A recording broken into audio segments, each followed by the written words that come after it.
That morning started with a simple job. I had a key ring that still mattered to me, even after it stopped mattering to anyone else.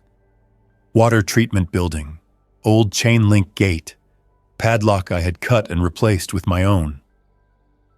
I was there to check the chlorine feed I had rigged to run slow. Not perfect. Good enough to keep the water from going foul in the tower for a while. I did not drink straight from the town supply without treating it again. But having something in the system meant options. Options kept you alive. I parked my battered utility cart behind the building, pushed the door shut, and listened for a full minute before I moved deeper inside. Silence was never total anymore. Wind in broken vents, a loose sign tapping, a distant engine sometimes, then nothing. The building smelled of damp concrete and stale chemical bite.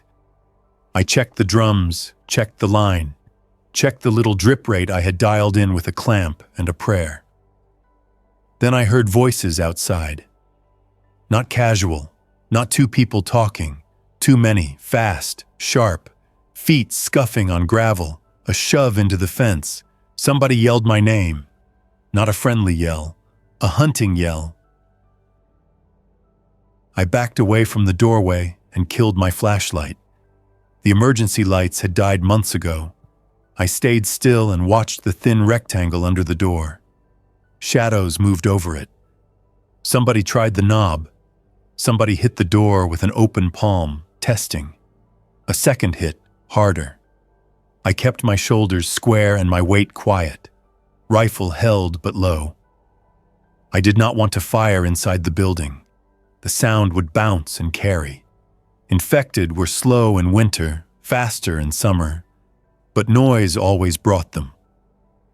I waited for the lock to rattle again. Then the shouting shifted away, and I heard the scrape of metal. Somebody was trying to pry the gate open outside. Another voice said, "He's in there. He's the water guy." It was weird hearing myself reduced to that, as if the job title was my face. I moved to the back hall where the maintenance exit led to a narrow service yard. I had cleared that yard months ago. No brush, no junk piles, no hiding places. I cracked the back door 2 inches and looked through the gap. The yard was empty. Good. I slipped out, pulled the door shut, and walked fast with my head down toward the alley that ran behind the old feed store. I had a pack, a wrench, and enough supplies for 2 days if I ate light. I had more stashed, but not in one place. I learned early that you do not trust one roof to carry your whole life. The voices behind me rose again. Closer. They had figured out the back exit. I cut left, stepped over a pile of rotten lumber, and moved through a gap in a fence I had made myself. I kept moving toward the north side where the streets opened up. Fewer buildings, fewer corners to get pinned. Then I heard the other sound. The sound that was worse than people chasing you. The rough, dragging chorus of infected moving in a cluster, pulled by the yelling and the banging. I stopped behind a rusted dumpster and listened. The people behind me had guns. I could tell by the metallic clicks and the way they talked. Not hunting rifles carried by careful hands. Loose, confident. The infected were coming in from the side street, drawn in a line. The chase was turning into a moving fight, exactly the kind that kills bystanders. That is what the town had become. Not one big battle, but 1,000 small collisions between panic, noise, and hunger. I looked up without thinking, and my eyes found the water tower. White paint stained with years, a blue stripe with the town name half faded, the big bowl on stilts that you can see from miles out when you drive in. It had been part of my life forever. I had climbed it for inspections, for repairs, for paint checks. I knew the ladder cage. I knew the hatch. I knew the little maintenance room tucked under the bowl where the piping and gauge assemblies sit. Most important, I knew the ladder cage lock at the top platform. It locks from the inside. It keeps kids out, keeps curious people from climbing, keeps the town from getting sued. That lock was still there. Most people never notice the tower up close unless they are looking for water issues. Most people in a chase keep their eyes on the ground. I made a decision that did not feel brave. It felt mechanical, the way you decide to shut a valve before a line bursts. I slid out from behind the dumpster and ran for the base of the tower. The grass around it had grown tall. The small maintenance gate in the chain-link fence was hanging open, one hinge bent. I squeezed through anyway and went straight to the ladder. The cage was intact. Somebody had tried to pry the lower access panel months ago, but it held. I pulled it open with my key, got inside the cage and started climbing. The metal rungs were cold even through my gloves. I kept my rifle slung tight, pack pressed to my back, wrench clipped to my belt. I climbed fast but not sloppy. I have seen what happens when someone panics on a ladder. Halfway up, I heard the first shot crack from somewhere behind the tower. Not at me, I think. Warning, maybe. Or somebody firing at infected. The sound rolled out across the fields and came back in small echoes off empty buildings. Then I heard yelling at the base, close enough that I caught pieces of words. "Get him down! He's going up!" A thud hit the cage, a fist or a boot, and the whole ladder vibrated for a second. I kept climbing. The cage narrowed my world to metal and air. I did not look down again until I was near the top platform. The top platform opened under my boots with the familiar grid pattern, and the wind hit harder up there.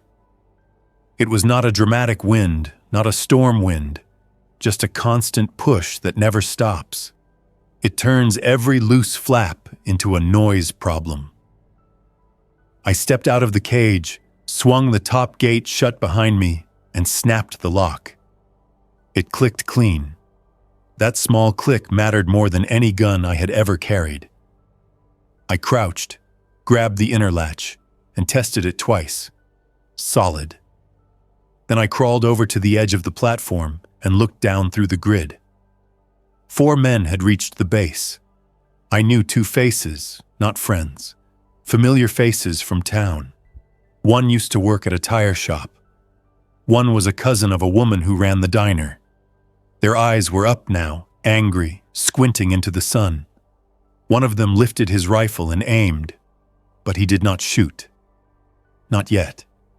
He knew the angle was bad. He knew the risk of missing. He also knew that shooting up at a water tower would be heard across half the county. He lowered the rifle and started pacing, looking for another way up. There was none without the cage. That was the point. I stayed low and moved toward the access hatch that led into the maintenance space under the bowl.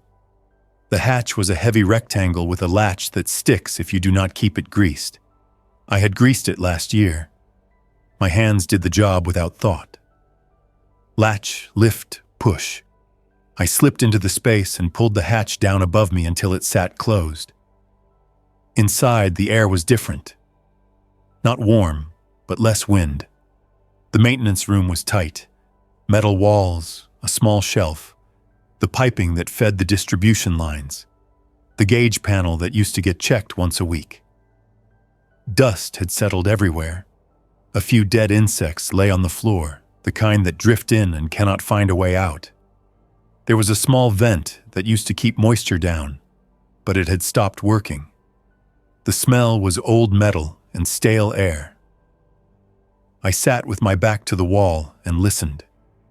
The men below kept yelling for a while, trying to threaten me into coming down. Then their voices shifted into planning tones. That was worse. People who plan are more dangerous than people who shout. I did what I always do when the world gets too loud. I started a list in my head and turned it into actions. Water, food, shelter, heat, noise, escape. I had water in the tower, but I was inside the structure that held it. That did not mean I could access it easily without tools. I had tools. I had the wrench. I had a small filter bottle. Food was what I carried, plus whatever I could pull up later. Shelter was this room and the platform above it. Heat was a problem. It was Kansas, and the day sun can fool you, but nights can bite hard in open air. Noise was my new enemy. Every movement up here could be seen from below. Escape was not impossible, but it would cost. If I was going to stay, I needed to stay smart. I unslung my pack and checked what I had without spreading it out too much. 2 protein bars, a small bag of jerky, a can of beans with a pull tab, 2 pouches of electrolyte powder, a headlamp, 2 spare batteries, a lighter, a small roll of duct tape, a compact tarp folded tight, paracord, a thin blanket, a pocket radio that mostly caught static now, a water filter bottle. Not enough for comfort, enough for a start. Around late afternoon, the men at the base finally left. I watched through a narrow seam in the hatch where it did not sit perfectly flush. They walked away toward Main Street, still talking. One of them pointed back at the tower and made a gesture that meant, later. They did not forget me. That was the part that changed the tower from shelter to problem. I waited another hour anyway. The sun shifted, and the light on the fields went flat. That is when I opened the hatch again and crawled back out to the platform. The air up there was cleaner. I could see the whole town. Houses scattered, some with smoke rising from chimneys, some black and empty. The grain elevators in the distance stood silent. A few vehicles were still parked crooked at intersections where people had fled and never came back. Farther out, I saw movement that was not human. Infected moved in small drifts, never organized, but never gone. Their clothing was torn and dirty, faces hard to read at this distance. They followed sound, sometimes sight, sometimes just wandered until they found a fence line and walked it for hours. I set the tarp up that first evening. Not a big, dramatic tent, just a windbreak. I tied one edge to the rail with paracord, ran the other edge to a small pipe bracket, and pulled it tight. The tarp snapped once in the wind, and I froze, listening for any response from below. Nothing. I adjusted the angle until it stopped flapping. I laid the thin blanket down in the corner where the platform met the tower stem. The metal grid under me was not kind to skin. I used the tarp and the blanket to make a crude pad, then kept my body still and watched the town fade into night. The dark was not complete. Some fires burned in barrels, a few windows glowed from candles. Once in a while, a flashlight beam swept across a yard, then disappeared. On a road out toward the edge of town, I saw a moving set of headlights for 10 seconds, then nothing. Whoever it was shut them off fast. That was the kind of learning people had done by day 300. Sleep came in pieces. Not because I was scared in the simple way, but because every sound up there meant something. A gust that rattled the ladder cage, a distant scream that cut off, a dog barking until it stopped. Around 2 a.m, I heard footfalls near the base. Careful steps, not a crowd. 2 people. Then a voice, thin and young, called up. "Hello, please, are you up there?" No shouting, no threats. Just a plea that sounded practiced, as if the person had already begged too many times in the last year. I stayed still. I hated myself for it, but I stayed still. The voice called again, quieter. "Mr. Walker? Benji, I know you work water." I closed my eyes, opened them, and kept watching the grid under my hands. The second voice spoke, younger still. He's not coming. That one sounded angry, trying to cover fear with attitude. I crawled to the edge and looked down. A teenage boy and a teenage girl stood just outside the fence near the open gate. The boy held a small backpack. The girl had a dirty hoodie pulled tight, hair tucked under a cap. Their faces were turned up, searching the darkness for me. The boy held something long that might have been a kitchen knife taped to a broom handle. It was not a good weapon. It was a desperate one. I did not speak yet. I watched them for a full minute, looking for signs of a trap. No other movement, no hidden figures, no glint of a rifle scope. Just two kids in the dark at the base of my only safe place. The boy stepped closer and said, "We saw you go up earlier. Those guys are coming back. We can't go back to our place. We don't have one." The girl punched his arm and hissed something I could not hear, maybe telling him to stop talking. The boy kept going. "We just need a place to sit for a bit. We won't climb. We can't climb. We need you to tell us where to go." I did not want to open my mouth. I did not want my voice out in the open. But I also knew the tower was not a secret anymore.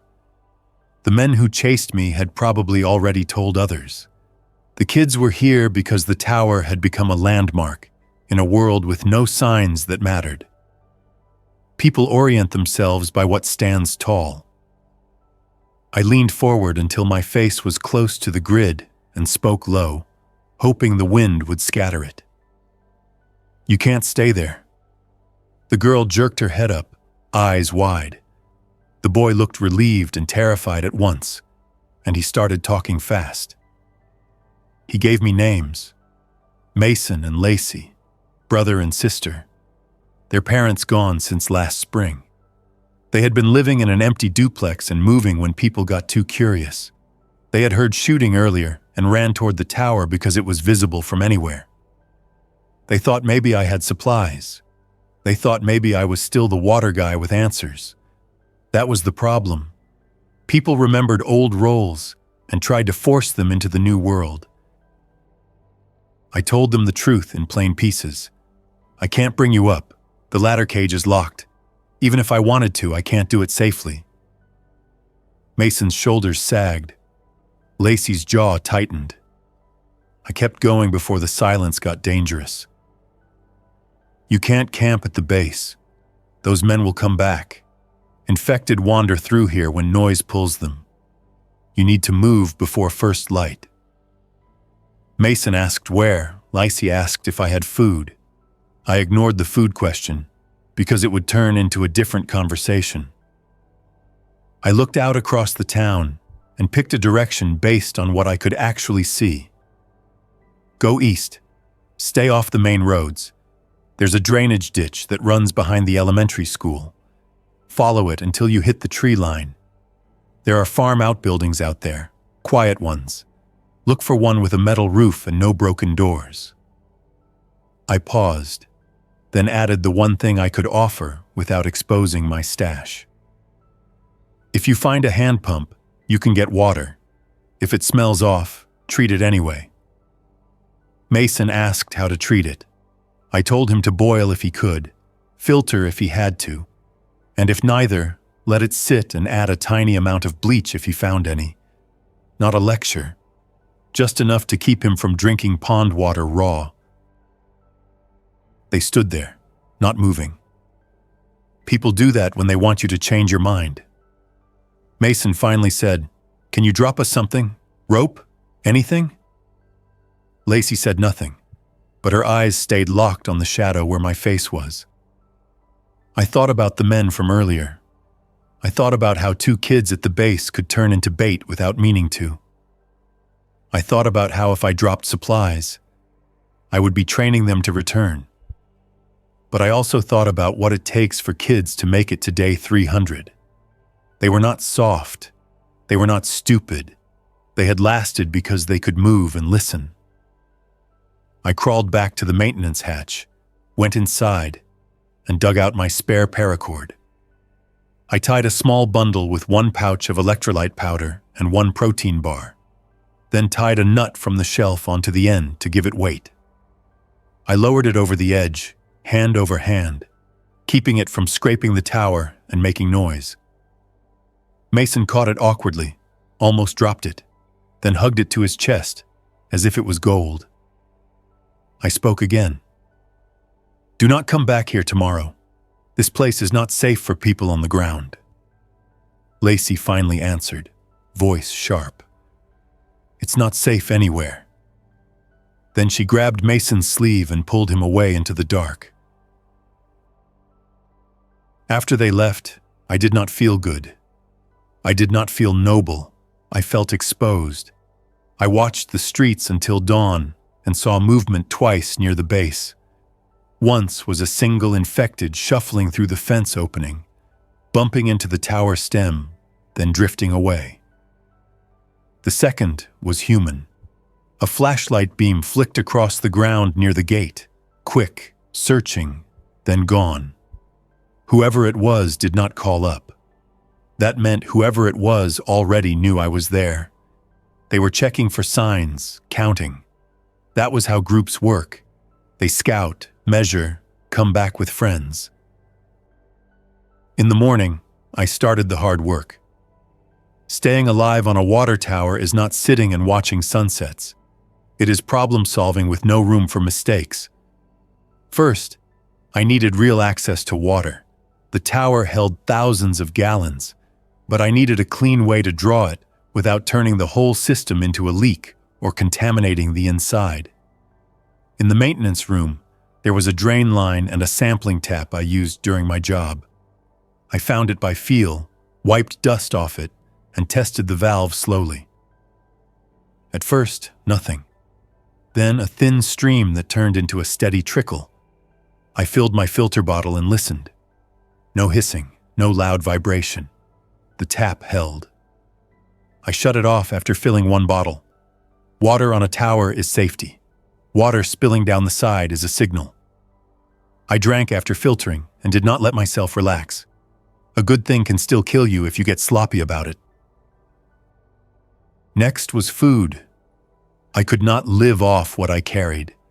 I had stashes in town, a toolbox cache under a false floor panel at the old pump station, a sealed tote in a storm drain I could access from behind the library, a couple of jars buried behind my old rental. Getting to any of those meant going down. Going down meant dealing with people who now saw the tower as a prize. I needed a way to pull supplies up without stepping off the platform every time. Rope was obvious. The hard part was doing it without advertising my routine. I rigged a simple pulley using an old metal ring from the maintenance shelf and a carabiner I kept on my belt. Not perfect. It reduced friction and reduced noise. I tied the rope to the rail, ran it through the ring, then down the side in a way that kept it from slapping the tower. I tested it with my wrench first, lowered it, raised it, listened. Quiet enough. Then I pulled the rope back up and kept it coiled in the maintenance room when not in use. If someone saw a rope hanging, the game would change fast. By midday, the heat turned the platform into a skillet. Metal under sun does not forgive. I stayed inside the maintenance room during the worst of it, working with my hands. I tore strips of duct tape and used them to quiet a loose section of the hatch that clicked when the wind hit it. I used the tarp again, this time stretched higher to shade part of the platform, tied in a way that would not flap.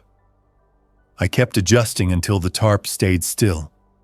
Every time it moved, I stopped and listened for response below. Sound carries. It carries farther than you think, and people notice patterns. Late afternoon, I saw the armed group again. Not all of them. 3 at first, then 2 more. 5 men, moving with purpose. They came from the direction of downtown and walked straight toward the tower. One carried a backpack. One carried a long pry bar. One carried binoculars and used them to scan the platform. He knew where to look now. I got down on my stomach and slid into the shadowed edge of the platform, using the tarp as cover. The men stopped at the base and looked up. They talked with their hands. They walked the fence line and checked the gate opening. One of them stepped inside and put his palms on the ladder cage, testing it. He tried the access panel, locked. He shook it hard enough that I felt the vibration up top. Then he backed up and stared, thinking. That man was the one to worry about. Not the loud one, the thinking one. They stayed down there for an hour. They did not shout this time. They did not threaten. They acted as if the tower already belonged to them. And they were figuring out logistics. One man pointed at the bolts that held the ladder cage to the stem. Another traced the cage up with his finger, maybe imagining cutting it. Another walked away and came back with a length of chain. Then the thinking man did something that made my skin feel wrong without me naming it. He took a piece of cloth, tied it to the fence, and left it there. A marker, a claim, a way to say to anyone passing, "This is ours." When they finally left, they did not leave far. I watched them go 2 blocks, then disappear behind a building that used to be a small hardware store. That was close enough to watch the tower and still sleep under a roof. They were staging. I needed a plan that did not depend on them giving up. People do not give up on tall advantages. Tall advantages mean sightlines. Sightlines mean control. I had taken something that could turn into a fortress, and now everyone with a gun wanted it. That evening, I made my choice. I would not die on this tower just to prove I could. I would use it for what it was good for, a short-term shield while I prepared my next move. I needed supplies for travel, a route out, and a way to leave without the group tracking me. The only reason I had lasted 300 days was because I moved before a bad situation set like concrete. I waited until full dark. Not dusk, full dark, when even sharp eyes have to work. I listened for an hour and heard no voices at the base. I saw one small light in the hardware store window across the street, dim and covered. Then it vanished. Someone was awake in there. Good. That meant they might not be watching the tower from outside. I lowered my rope on the far side of the tower, opposite the hardware store, keeping it tight to the stem so it did not sway. I did not climb down the rope. I climbed down the cage, slow and careful, stopping every few rungs to listen. Halfway down, I heard a cough from the direction of the store. Human. Then silence. I kept moving. At the base, I slid out of the cage and crouched in the tall grass inside the fence. I stayed there for a full minute, eyes on the street, ears open. Nothing moved. I slipped out through the broken gate and moved along backyards, not streets, stepping over low fences where I knew dogs used to be. No barking now, mostly gone. I stayed off gravel when I could. Gravel talks. My first stop was the pump station. It was a small building near the edge of town, used for pressure management. I had kept my stash there because nobody cared about it. People break into stores, homes, pharmacies. They do not think about pump stations. I reached it through a line of trees and a ditch, checked the door for tampering, then opened it with my key. Inside, the air smelled stale and oily. I went straight to the floor panel I had modified months earlier, lifted it, and pulled out the sealed toolbox. Food, water treatment tabs, extra batteries, a roll of gauze, canned meat, one small propane canister, and a compact camp stove. I loaded what I could carry without turning myself into a slow-pack mule. Then I paused, listening.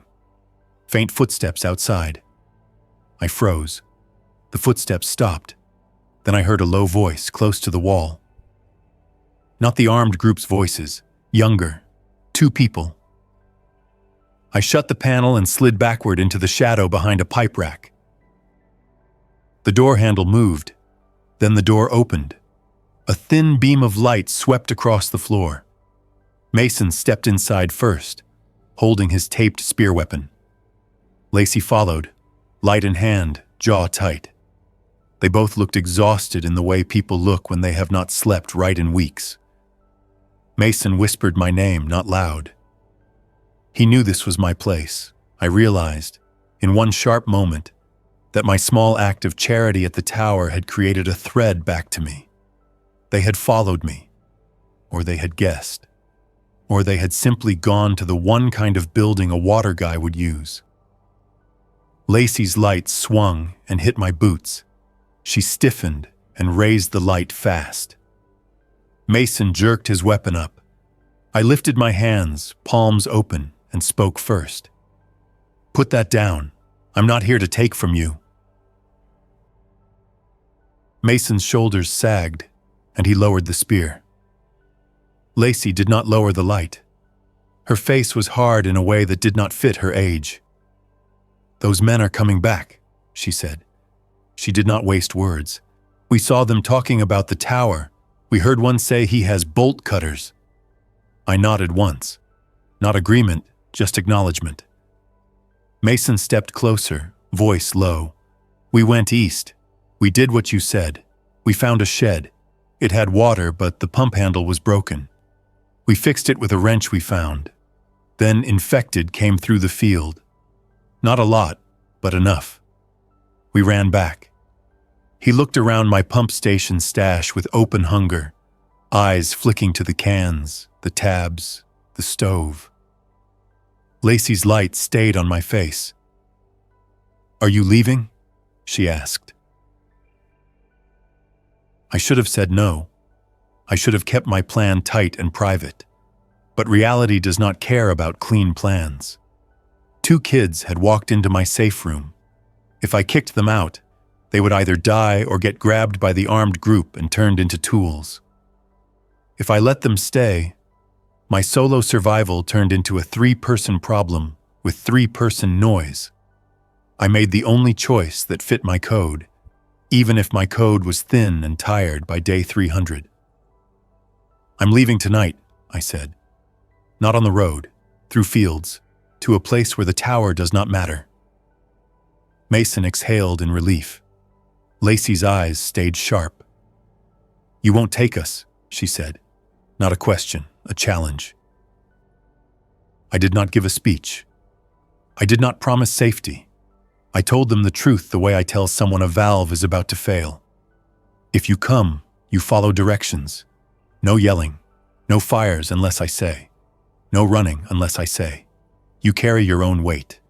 If you freeze up, you die. If you make noise, we all die. Mason nodded too fast. Lacey stared at me for a long beat, then lowered her light a little.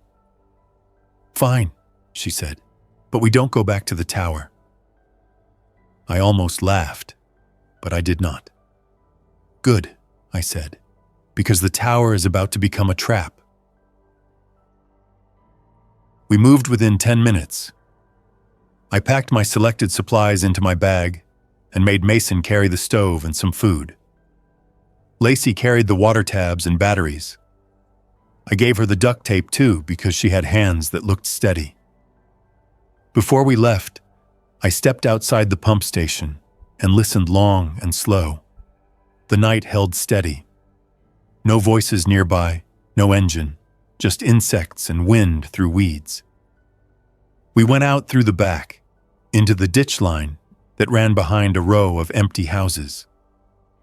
I kept us low, moving from shadow to shadow without stopping under streetlights that no longer worked, but still marked open ground. We crossed an alley, then a backyard, then slipped through a gap in a fence. Mason stumbled once on a piece of scrap metal, and I grabbed his sleeve before he hit the ground. I did not scold him. I just kept moving and made him slow down. Near the edge of town, we heard the first infected. Not close. A rough moan and a dragging shuffle from the direction of the main road, probably pulled by some noise we did not hear. I pointed us toward the fields, away from the clustered streets. The tall grass out there hid you from people, but not from chance. You can step on a snake, step into a hole, brush against barbed wire you cannot see. I went first, using my wrench to test ground where the grass looked wrong. We moved along a line of old irrigation equipment, rusted and silent. The moon was thin. That helped. Too much moonlight makes you visible. Too little makes you trip. We got what we got and did the work anyway.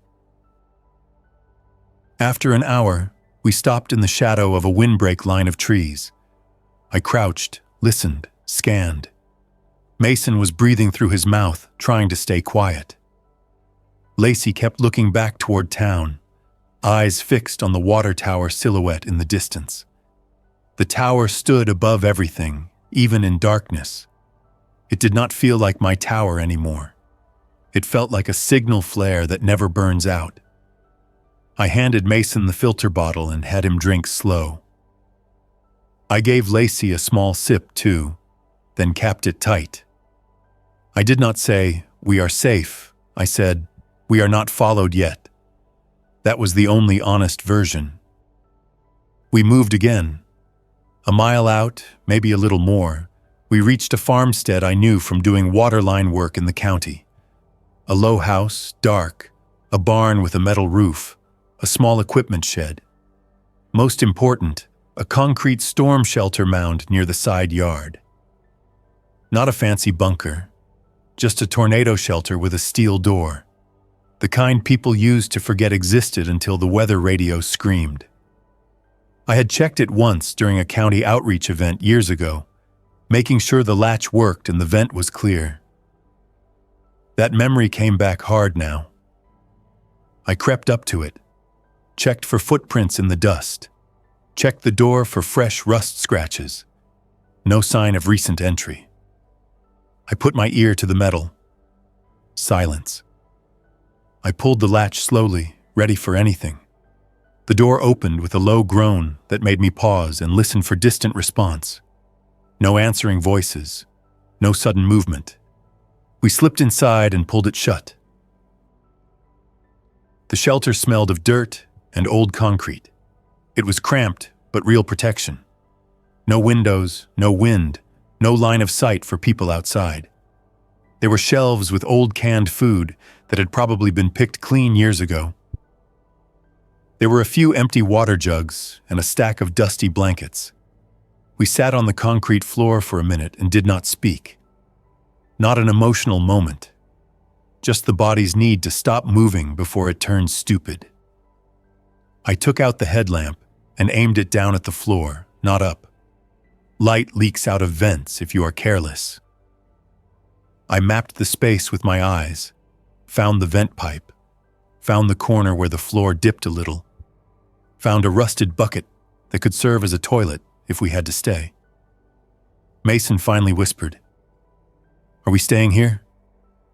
I shook my head once. "Not long," I said. "Just until morning. Then we decide where to go next." Lacey stared at the vent pipe. "They'll take the tower," she said. "Not fear, just statement." "Yes," I said. "And that means they'll start using it. That means they'll make noise." We did not sleep much. Not because of panic, but because planning takes time and time feels expensive. At dawn, we ate small portions, drank filtered water, and went over the route. I wanted to head toward the Arkansas River line, not to live on it, but to use its tree cover and the way it breaks sight lines. We needed a place with water access that was not a landmark, a place where we could disappear. I had no interest in building a kingdom. I wanted to live. I also knew the armed group would not stop at the tower. Once they had height and control, they would start claiming blocks, then roads, then people. That was how groups build power when law is gone. We left the shelter mid-morning and moved along fence lines, using tree belts to stay hidden. Twice we saw infected in the fields, slow and aimless. We avoided them without drama, widening our path, stepping around patches of mud that would suck at boots. Mason did well when he remembered to look where he stepped. Lacey kept the pace steady, eyes always scanning. She did not talk much, but when she did, it was practical. That fence is down. There's fresh tire tracks. Smoke over there. She had the mind of someone who had stopped expecting adults to fix anything. I understood it too well. Around noon, we heard the tower again, even from miles away. Not the tower itself, but the sound it brought. A distant pop of gunfire. Not a single shot. Several spaced out. Then a long pause, then more, then a shout carried on wind. The group had started doing what groups do when they occupy something tall. They test weapons. They chase off anyone nearby. They shoot infected for entertainment or practice. Every shot was an invitation for trouble. Infected would drift toward that sound. Other survivors would too, either hoping for trade or looking for a fight. The tower would become a hub of conflict. I kept moving and did not look back, but I pictured the platform where I had slept and the little tarp rig. I pictured a man with binoculars standing where I stood, owning the view I had used to stay alive. By late afternoon, we reached a line of cottonwoods near a shallow bend where the river's old channels cut through the low ground. We did not go down to open water. Open banks expose you. We stayed in the trees and found a small depression where rainwater had pooled, muddy but usable after treatment and filtering. I set up a quiet camp routine. No fire, no loud eating, no wandering. Mason helped gather small dead branches for a future fire if we needed it, but we kept them stacked and ready, not burning. Lacey helped me hang the tarp low between two trunks to break the wind. We ate from cans with cloth wrapped around the opening to muffle the metal scrape. That is what fear looks like after 300 days. Not screaming, not shaking hands. It is wrapping cloth around a spoon so nobody hears you exist. That night, we got visitors. Not infected. People. 2 figures moving through the trees, slow, cautious. I saw them before Mason did. A faint shift between trunks, the way a person's outline blocks a slice of starlight. I raised my hand and kept Mason still. Lacey's eyes snapped to me, then to where I looked. We held position, low. The figures stopped about 30 yards out. One raised a hand in a calm gesture. A woman's voice, quiet but firm, floated through the trees. "We're not here to take. We're passing through. We heard the gunshots back there and we're avoiding it." I did not answer right away. I watched for a third person. I watched the shadows for a rifle barrel. I heard only 2 sets of footsteps. I finally spoke, voice low. "Keep moving. Don't come closer." The woman replied, "Understood." She did not argue. She and her partner shifted away, moving along the tree line until the sound of their steps faded. Mason's shoulders dropped a fraction. Lacey did not relax. She watched where they had gone until the darkness swallowed everything again. In the morning, we moved farther downriver and found something better. An old maintenance shed near a levee service road, half collapsed on one side, but still solid enough to block wind and hide a small camp. Inside, there was a hand pump mounted on a pipe that ran into the ground. I tested it gently. The handle squeaked. I froze and listened. No response. I wrapped the handle joint with duct tape and a strip of cloth to quiet it, then pumped again. Water came up, rusty at first, then clearer. I filtered it, treated it, waited, then drank. Mason watched every step and copied what I did.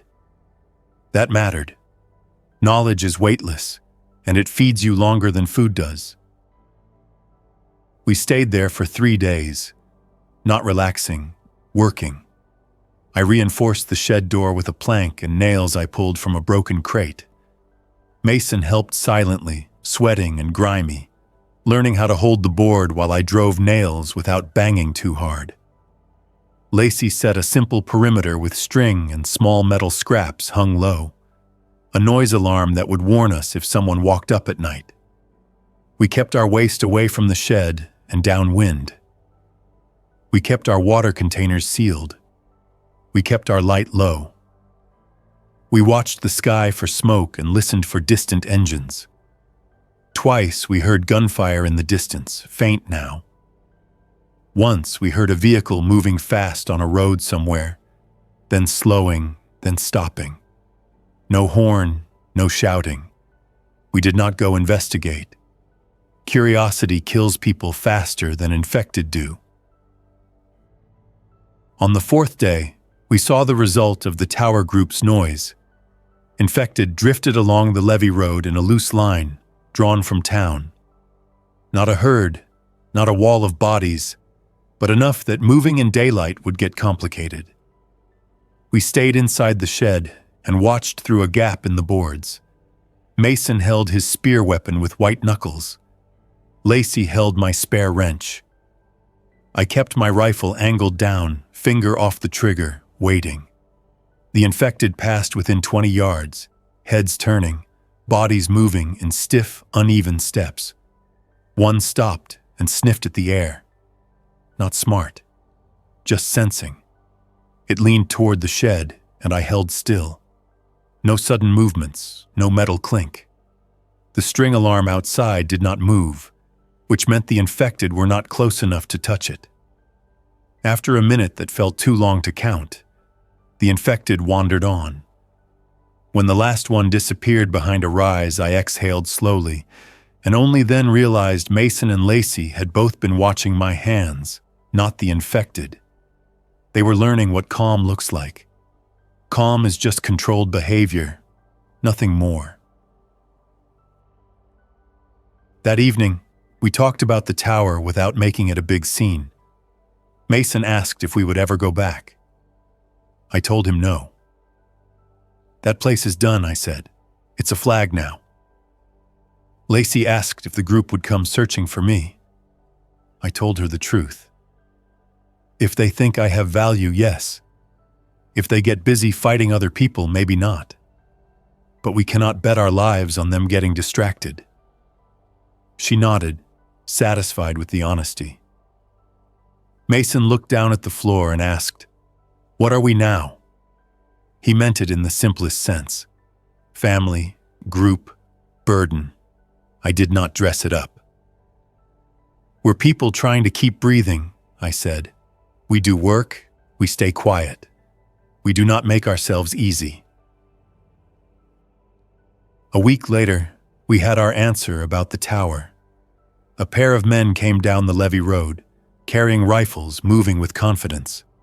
They wore mismatched gear, but both had clean boots and full packs. That is a sign of control and supply. They stopped near the shed, not close enough to trip the string alarm, and called out. One of them yelled, "Water guy, we know you're out here." My gut reaction was to go cold and still, but I turned it into action. I motioned Mason and Lacey to the back corner, low. I pulled my pack on.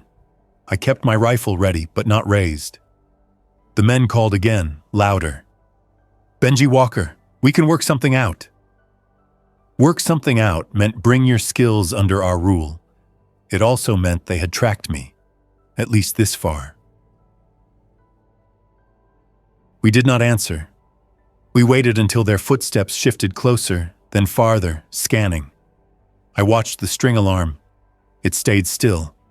The men were probing but cautious. Good. Cautious men do not rush into unknown sheds. They try to bait you out. After 10 minutes, one of them fired a single shot into the air. The sound cracked across the levee and rolled out over the trees. Infected would hear that. Anyone would hear that. The men wanted pressure. They wanted me to respond before the world responded. I made my decision in the same way I made it on the day I climbed the tower. Not heroic, mechanical. We leave now.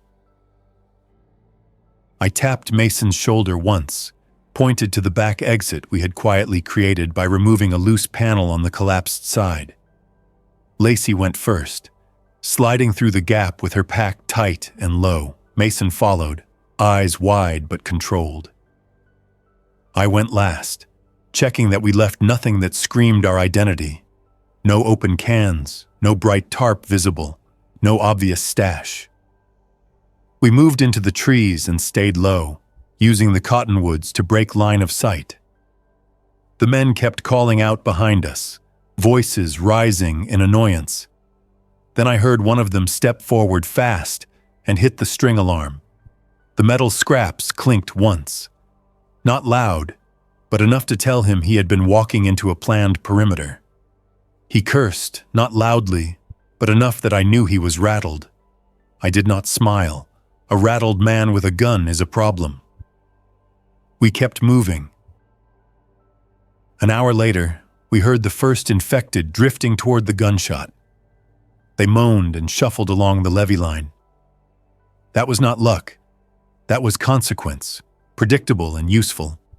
The men would have to choose between chasing us into trees or dealing with infected on open ground. Either choice slowed them. Slowness buys distance. We moved until the sun dropped, and then moved some more, stopping only when Mason's steps started to drag in, a way that would cause a fall. We found a shallow ditch under a line of brush and settled in with no light, no food, just quiet. I listened for pursuit. I heard none. I heard infected farther off, then a couple more gunshots, then silence. The tower group was still spreading its mess across the county, and now it was reaching us. By day 10 after leaving the tower, we were far enough that the water tower was no longer visible from any horizon. That mattered more than I expected. Without that landmark, the world felt less owned by someone else. We found a small abandoned homestead tucked behind a line of trees. Not a good long-term base, but good enough to reset. A shallow well with a working pump, a shed with tools, a house with a back room that had only one window and a door that could be braced. We cleaned it, quietly. We cleared the yard. We made a plan for rain catch. We made a plan for escape routes. Mason learned how to work the pump without squeaking it. Lacey learned how to change the batteries in the radio without fumbling in the dark. I taught them how to check the wind before you cook, how to walk on dirt instead of gravel, how to pause when birds go quiet. None of it was magic. It was a routine made of small decisions. One afternoon, we heard a distant engine and froze. We watched from a cracked window. A pickup truck rolled down the far road, slow, careful, then stopped at an intersection. Two men got out and looked around with binoculars. Not our old pursuers, I thought. But the posture was similar. Searching, measuring. The men got back in and drove on. I did not chase them off. I did not fire a warning shot. I did not announce my presence. That is what the tower had trained people to do. And it was poison. If you want to stay alive, you do not turn yourself into a landmark. You become a blank spot on someone else's map. That night, while Mason slept, and Lacey kept watch in the corner with her back to the wall, I sat with my wrench in my lap and thought about the tower. I did not miss the height. I did not miss the view. The view had been a kind of torture. Seeing everything and not being able to fix it. Seeing smoke rise from a house and not knowing if it was warmth or a signal. Seeing people run and not knowing if they deserved help or deserved distance. The tower had been my only safe place for exactly 1 day. After that, it was a spotlight. People think a safe place is a thing, a building, a wall, a high perch. After 300 days, I knew better. A safe place is a behavior. Quiet choices, moving before the trap closes, helping when you can without letting it turn into a leash around your neck. In the weeks that followed, we stayed alive. Not comfortable, not secure, alive. Mason got stronger and less jumpy. He stopped looking up at every sound. Lacey stopped staring at every horizon, as if it owed her an answer. I stopped trying to be the water guy who kept a whole town running. That job died with the town. Now I was just Benji, a man with a wrench, a rifle, and 2 teenagers who had decided to keep moving with me instead of letting the world sort them into a grave. We kept the pump quiet. We kept our footprints messy. We kept our food stores split. We never lit a fire when the wind was wrong. We never left trash in the open. We never stood in the middle of a road to talk. We were not heroes. We were not building a community. We were surviving a map full of landmarks controlled by loud men, and we were doing it by refusing to be seen.